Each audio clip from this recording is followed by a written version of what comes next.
Frequency Podcast Network. Stories that matter, podcasts that resonate. From coast to coast to coast, the true north, strong and free.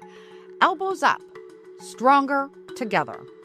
Whether it's COVID, U.S. tariffs, or rallying behind the Blue Jays, Canadians have certainly seemed united over the past few years. But looks can be deceiving, especially if you aren't looking. Yes, the trucker convoy and anti-vax protests showed some divisions within our polite, peaceful society, and virtually every corner of this country has witnessed some level of protests and outcry over governmental policies. That's Canadian democracy at work. And these issues have always felt like a family fight. People may leave the dinner table in anger, but everybody goes to bed under the same roof. But now there's a very serious push for some people to not only just walk out the door, but storm out. An entire province, really. And it isn't Quebec, although that's always a possibility simmering in the background. The Alberta Prosperity Project is leading the charge for the Wild Wars country to exit Confederation. And the Alberta government just passed Bill 14, a law that makes it easier for citizens groups like the Alberta Prosperity Project, but also pro-United Canada groups, to get a binding referendum question on the 2026 ballot. Now, earlier this month, Elections Alberta gave the Alberta Prosperity Project the go-ahead with their referendum question. If they get about 180,000 signatures, Albertans will be voting to either stay or leave Canada this year.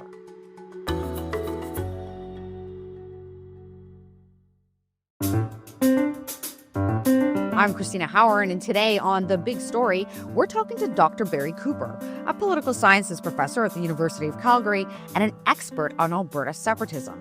Thanks for joining me today, Dr. Cooper. You're quite welcome. Now, in the past, you've advocated for an independent Alberta, but failing that, more provincial sovereignty within a reformed Canadian Confederation. Why do you believe that Alberta needs greater independence? The long-term reason why Alberta needs greater independence is because of changes in the Canadian economy over the past generation, let's say. In my grandfather's generation, Alberta was clearly a have-not province. We were out in the boonies someplace, connected to civilization by the CPR, and that's about it. Today, Alberta is the major economic engine of Canada, and along with Saskatchewan, which was in the same position as Alberta a couple of generations ago, things have changed so much that has not been reflected in the Canadian political federation. And if it doesn't happen, the major changes will be expressed by way of independence. So it's basically up to Laurentian Canada what they make of this. And when you say Laurentian Canada, you're talking more about Ontario and Quebec and the Maritime provinces. Not the Maritimes. Quite frankly, nobody cares what happens in the Maritimes. It's a place you go for vacations for if you're living elsewhere in the countries. No, it's Ontario and Quebec and Ottawa, which is basically the major voice of the interests of Laurentian Canada. Okay, so Dr. Cooper, you're a fourth-generation Albertan. What would an independent Alberta look like? Would it be a 51st state? Would it be a sovereign state, its own country? Which is the same thing, but yeah. Well, if it were independent, it would be independent.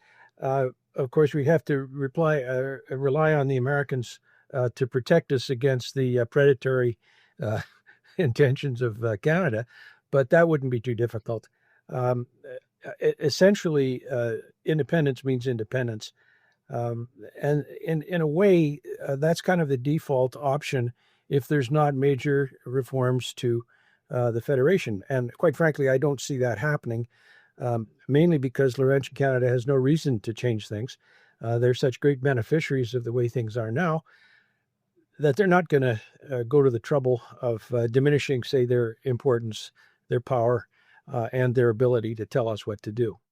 Okay, so really a lot of this comes down to equalization payments, right? So when you wrote the Free Alberta strategy paper about 5-6 years ago now, Alberta had contributed $600 billion more than it received. Now, more recent numbers suggest that every single year, Albertan taxpayers are contributing about $47 billion more in taxes, CPP, EI contributions than it's receiving. Now, how do you convince the feds to sign on to changing the formula and the provinces that are impact, like Quebec and Ontario? How do you get them on board? Because if you don't get them on board, then there's not going to be any big changes. I don't think it's possible to get them on board. That's the problem. They, as I said, they have absolutely no interest, particularly financial interest, to change the formula. I mean, Ontario as a recipient this year strikes me as just being absurd. Quebec, because they're so special, they've been receiving largesse from this province and now from Saskatchewan as well for a very long time. But to think that Ontario, that likes to think of itself as, Captain Canada running the government in Ontario, being recipients of transfer payments, they should be ashamed of themselves. But of course, they're not. They're happy to take the money. Quebec has always been happy to take the money and never say thank you. Well, Albertans have noticed. They've noticed for at least a generation that doesn't really sit well with the notion of Canada as a federation. Okay, so what you would like to see, if entire independence is impossible, is Alberta opting out of the federal transfer programs like health, education, daycare, and just giving Alberta its share of its funds to do what it wants to do, right? It sounds a lot like the school choice policy that Alberta has in the past. Yeah, I think that would be a suitable political compromise. But again, it's not that Alberta is not willing to make compromises. It's that Laurentian Canadians and their governments are not willing to make compromises. And they're perfectly understandable historical and what I call mythological reasons why Central Canada identifies itself with Canada. This makes perfect sense if you live there, but it's not the way that Westerners look at what used to be a genuine federation. Do you think that's why there's so much of this Western alienation it's never really died down, but we've seen ebbs and flows of this over the past 20, 30, 40 years. But, in the last decade or so, there has been this big surge of Western alienation. What do you think is one of the driving factors? Well, the first thing is I wouldn't call it alienation. This is a term that is derived from Marxist sociologists, probably ensconced at York or someplace. People you don't say, hey, gosh, I'm really feeling alienated. No, you might feel angry, which isn't the same thing at all. You can be really ticked off at the way historically this province and Saskatchewan in particular have been treated, but that doesn't make you alienated. It's a way of marginalizing any genuine let's say, unhappiness that Albertans and Saskatchewanians may have with the way that they have been treated by Canada. And that therefore you can just dismiss it as journalists and let's call them half-wit intellectuals in our Eastern universities have done for a very long time without even bothering to ask what might possibly be wrong with the way the country has been governed for the last, say, 50 years. Okay, so let's address that. So what is wrong with the way that Alberta has been governed by the federal government for the past 50 years? Because people, don't really know that, perhaps, in Manitoba and Quebec and Ontario. I think they know it perfectly well. You probably remember Preston Manning and the Reform Party, which is a generation ago now. The West wants in. He had a three-pronged, Triple E Senate, electoral reform, this sort of thing. The practical way of changing the shape of Confederation has been well known to everybody, who's paying attention, and nothing's happened. Nothing's happened. And the reason nothing's happened, as I have already said, is because it's not in the interests of Laurentians to make anything happen. So they won't. Okay, fine. We get a vote too. And what Westerners, I would say inevitably, the actual timelines, who knows? But inevitably, there are opportunities that have been missed, again, going back to Preston's day, that reflect genuine structural disorders in Canada, and Canada does not want to deal with it. End of story. Okay, but clearly Sally and Joe Sixpack aren't really sitting at home in Calgary or Lethbridge or anywhere else in Alberta lamenting being part of a confederation because of the lack of accountability of the Senate, or, that it's an unelected Senate. There's got to be other issues in Alberta that are actually hitting people in their pocketbooks and at home. What are those issues? Well, one of them would be a little thing called a pipeline to the West Coast. That could have been done, 15 years ago now. It was not done, not because of any concern about the spirit bearers of the rainforest out there, but because that would increase Alberta's leverage, which Laurentians do not want, and neither do people in British Columbia, at least in the Lower Mainland and in the offshore islands of BC. They don't want it. It's not clear from all kinds of polling data whether, if you live sort of upstream from Hope, BC, up the Fraser farther, whether you agree with what goes on in the Lower Mainland and Victoria, because there's a lot of to use your term, alienation in northern BC with respect to the southern part of the province. So a lot of people in northern BC look to Alberta to provide leadership in, among other things, getting some pipe in the ground that would benefit them, and that includes First Nations. It's not just white guys that live there.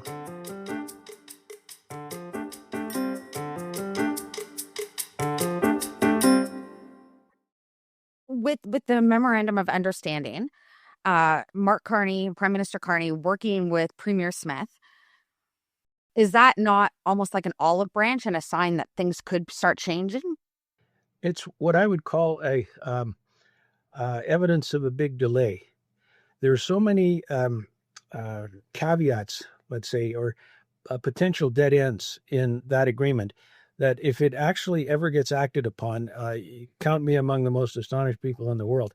I think it's a way of simply postponing what the Prime Minister in particular has shown an aversion to making decisions. If he does, he makes them in secret, and no, he doesn't tell anybody. And Danielle Smith has made it clear that it's given the government of Canada a little bit longer to come to its senses and do what is right for this province. I don't think it'll happen, but Danielle is I guess hope springs eternal if you're the premier. But we'll see. The latest deadline seems to be sometime late next spring or maybe early summer. I bet you dollars to donuts if we talk again then, nothing will have happened. Well, I did find out, or it was recently announced, that Smith is planning on submitting those papers by June, and she's hoping for a quick response. So maybe there could be something by fall. Of course, yes, maybe there could be. That will all it will require is some action on the part of Canada. And, as I say, they have every reason not to do anything, and I suspect that's what will happen. But I could be wrong. And as I said, Danielle is much more hopeful about this because politicians, have to look on the bright side than we cynical political scientists. Premier Smith has never really advocated for separation, but she has taken a lot of the key proposals that you made in your paper several years ago, like having a provincial police force. And now we're seeing that with the Alberta sheriffs actually gaining more power and momentum there. But in particular, Alberta having its own pension plan. And you see that that's almost like a good roadmap towards independence. Why is that so important? Well, all of these things are important. The police less so, but all of the sort of social policy proposals, because money's involved. Years ago, I was in charge of the Fraser Institute office here in Calgary, and we commissioned a study on the costs and benefits of an Alberta pension plan. And it was the guy who wrote it at the time was with the C.D. Howe Institute, and he knew more about pension plans than anybody else in the country.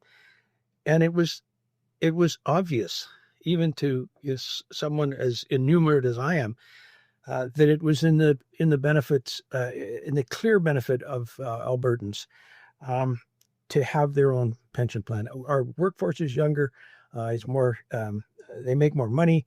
The benefits to the older people, which would include me, would be much greater than just getting this money from Canada.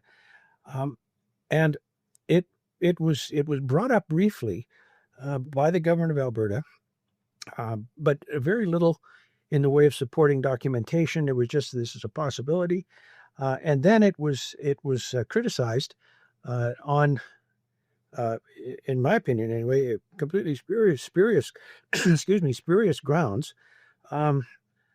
as costing us money, as putting our pensions in danger, and all of this, and it's being unpatriotic. It's just about money. It's not about patriotism. And if Alberta is paying into, say, the coffers of Ontario for old age pensions or Canada Pension Plan benefits, why should we? Why shouldn't we have lower costs here and greater benefits? I mean, it's like a no-brainer. But the opponents of it, including some of the Alberta politicians, came up with these arguments that are simply do not hold water. But they're rhetorically persuasive, but they happen to be untrue.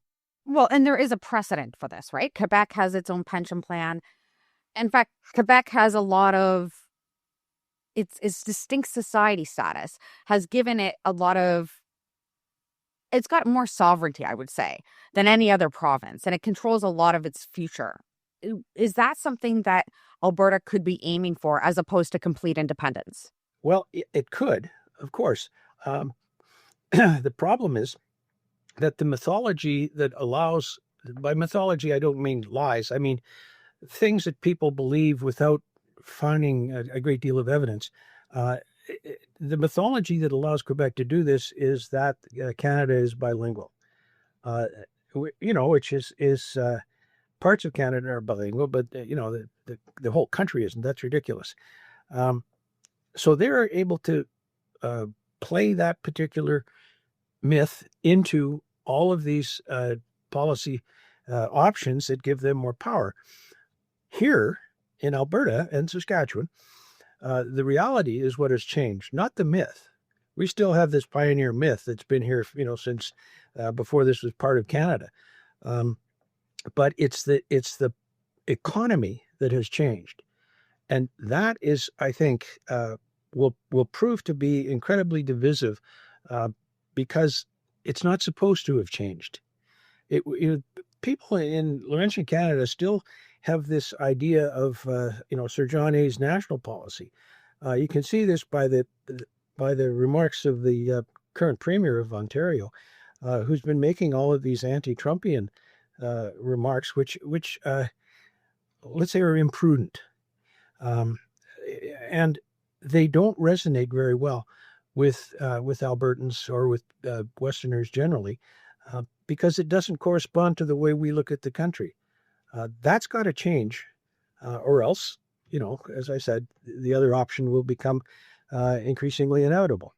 And when you're saying increasingly inevitable, I know you're talking about independence here, but there is a real chance that Albertans could be seeing a referendum by the end of this year. I'm just going to give some background here that the Alberta Prosperity Project, they had their referendum question approved by Elections Alberta. They now have several months to seek 180,000 votes or signatures on a petition. And if they get those signatures, which it really appears like they will, Albertans will be going to the polls. So can you talk to me a little bit about the process there to find out, what happens? They get the signatures, it gets on a referendum ballot, and then what happens? Well, I don't know what will happen then, quite frankly. But the process would suggest that then a referendum be organized by Elections Alberta. Generally, these things they want to save money, and so they will have a provincial referendum, say in conjunction with municipal elections or something like that. But how they actually go about organizing things, I think, is still, let's say, still somewhat in play. But what isn't is the consequences for the country, and particularly if the government of Alberta, even if they just say we need to send a message, rather than, which is the Quebec sort of, I think, deceptive way of looking at independence. But even if they just say that, I think the number of Albertans who will vote yes will be increased. Now, then what happens? Then it's up to the government of Alberta and the government of Canada and the other provinces. Then there's all these hypotheses about the Clarity Act and this sort of business. But it will be a full-blown, not a constitutional crisis, but a political crisis. Politics is always more important than let's the politics that matter, not what the black letter law says. But the question, let's assume that the question is clear. And at the end of the day, if there's 50% plus one, does that mean that it's a binding referendum and that Alberta could be headed out the door? Well, that's not according to the Clarity Act. It has to be a clear majority on a clear question. There's no definition of what either of those terms mean.